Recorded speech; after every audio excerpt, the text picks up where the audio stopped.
लेकिन अब इसमें से बाज़-औक़ात जो है वो दोनों बच्चे ग्रो करने लग जाते हैं, लेकिन 100% गारंटी नहीं होती है कि ट्विन प्रेगनेंसी ही होगी।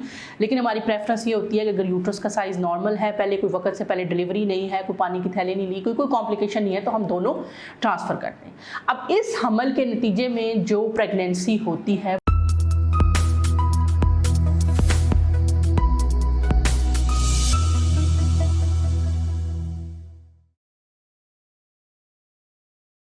जी, अस्सलाम वालेकुम। मैं हूं डॉक्टर नाइला, गायनी सॉल्यूशन के फ़ोरम से। मुझे मेरे यूट्यूब चैनल के ऊपर बहुत ज़्यादा रिक्वेस्ट आ रही थी कि डॉक्टर साहिबा बेबी बॉय या बेटा करने का 100% क्या तरीका है, इसके ऊपर आप बात करें।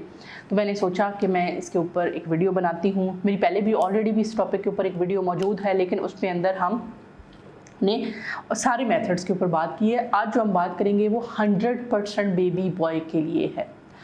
100% बेबी बॉय करने के लिए आपको एक ही मेथड है जिसको हम कहते हैं PGD वाया ICSI। इसका मतलब क्या है, अब इसको गौर से आप सुन लीजिए ताकि आपके इसके ऊपर जो फर्दर क्वेश्चंस हैं वो क्लियर हो जाए। इसमें होता ये है कि हम पेशेंट को एक प्रॉपर IVF के मेथड से गुजारते हैं, उसको IVF के लिए बुक करते हैं, उसको कुछ इंजेक्शंस दिए जाते हैं, जिस इंजेक्शंस की वजह से उसके जो एग्स हैं वो बहुत ज़्यादा तादाद में बनते हैं। उन एग्स को हम पिक कर लेते हैं और लेबॉर्ट्री में उसके हस्बैंड के स्पर्म्स के साथ उनको फर्टिलाइज कराते हैं। अब मान लीजिए कि एक पेशेंट जिसको बेटा चाहिए, उसको हमने इस प्रोसेस में से गुजारा और उसके 10 एग्स निकले, जिसमें से कि 7 फर्टिलाइज हो गए और 7 एम्ब्रियो बने। अब वो जो 7 एम्ब्रियो होंगे उसको हम इंडिविजुअली टेस्ट करते हैं, हर एम्ब्रियो को टेस्ट करते हैं और जो एम्ब्रियो XY होते हैं, 46XY होते हैं, वो बेबी बॉय होते हैं। क्योंकि जो मेल का जेनेटिक क्रोमोसोमल गेटअप होता है वो XY के साथ होता है, और जो पेशेंट 46XX होते हैं उसका मतलब ये है कि वो बेबी गर्ल्स हैं। अब माने कि उसके 7 एम्ब्रियो में से 3 बेबी बॉय यानी 46XY हैं और 4 46XX हैं। अब जो 46XX हैं वो जाहिर है कि वो पेशेंट ऑप्ट नहीं करता, उनको हम फ्रीजिंग के प्रोसेस में नहीं डालते, उनको हम उन एम्ब्रियोज को with the consent of the patient discard कर देते हैं।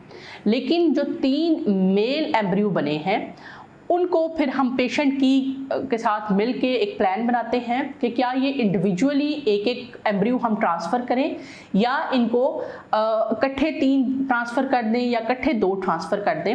अब हमारे पास 3 एम्ब्रियोज़ फीमेल के आ गए।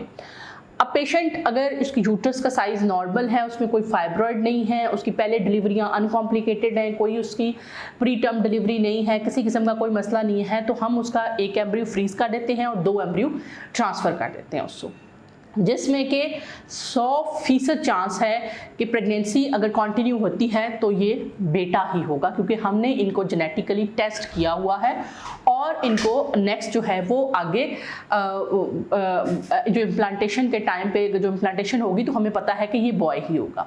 100 में से 10% चांसेस हैं कि ये दोनों ही इम्प्लांट हो जाएं। अगर इम्प्लांटेशन, ओवरऑल इम्प्लांटेशन के चांसेस 40 to 50% होते हैं।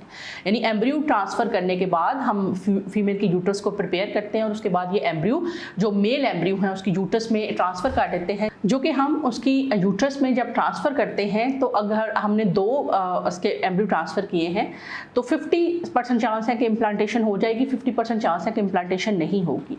लेकिन अब इसमें से बाज़-औक़ात जो है वो दोनों बच्चे ग्रो करने लग जाते हैं, लेकिन 100% गारंटी नहीं होती है कि ट्विन प्रेगनेंसी ही होगी। लेकिन हमारी प्रेफरेंस ये होती है कि अगर यूट्रस का साइज़ नॉर्मल है, पहले कोई वक्त से पहले डिलीवरी नहीं है, कोई पानी की थैली नहीं ली, कोई कॉम्प्लिकेशन नहीं है, तो हम दोनों ट्रांसफ़र करते हैं। अब इस हमल के नतीजे में जो प्रेगनेंसी होती है वो 100% बेबी बॉय होती है। इसको PGD वाया ICSI कहते हैं। ये एक जैसे मतलब हम इसका मतलब ये है कि ट्रांसफ़र करने से पहले ही हम जेनेटिकली हमने उनको टेस्ट कर लिया और उसके बाद हमने उनको जो है वो ट्रांसफ़र किया।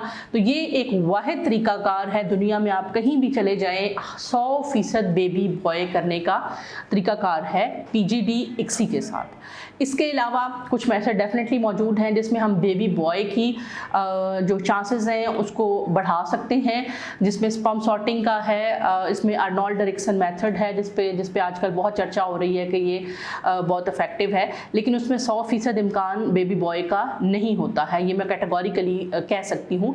उसके अंदर ऑलमोस्ट 80% तक चांस होता है। उसके लिए मैं अलग से वीडियो बनाऊंगी कि किस तरह से बेटे के चांसेस को ज़्यादा किया जा सकता है। ये है 100% बेबी बॉय या बेबी गर्ल। अगर हमने बेबी गर्ल करनी है तो फिर हम XY को डिस्कार्ड कर देंगे और 46XX को हम ट्रांसफ़र कर देंगे। एक चीज़ मैं आपको यहाँ पे बता दूँ कि बाहर के मुल्कों के अंदर PGD जेंडर सिलेक्शन के लिए इस्तेमाल नहीं होता।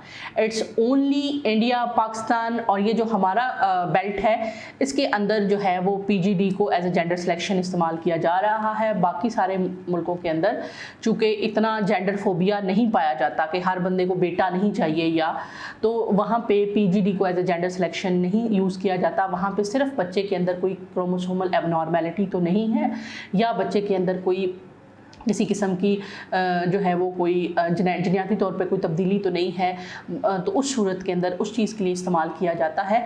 लेकिन in our belt in Pakistan, India, we are using PGD ICSI as a gender selection method, क्योंकि इसमें बाकी सारे क्रोमोसोम के साथ साथ XY या XX का भी पता चलाया जा सकता है, तो हमारे पास इसको हम यूज़ करते हैं। उम्मीद है वीडियो आपको पसंद आई होगी। नेक्स्ट वीडियो को ज़रूर देखिएगा जिसमें हम बताएंगे कि how to increase the chances of baby boy. मिलते हैं इंशाल्लाह नेक्स्ट वीडियो में, तब तक के लिए अल्लाह हाफ़िज़।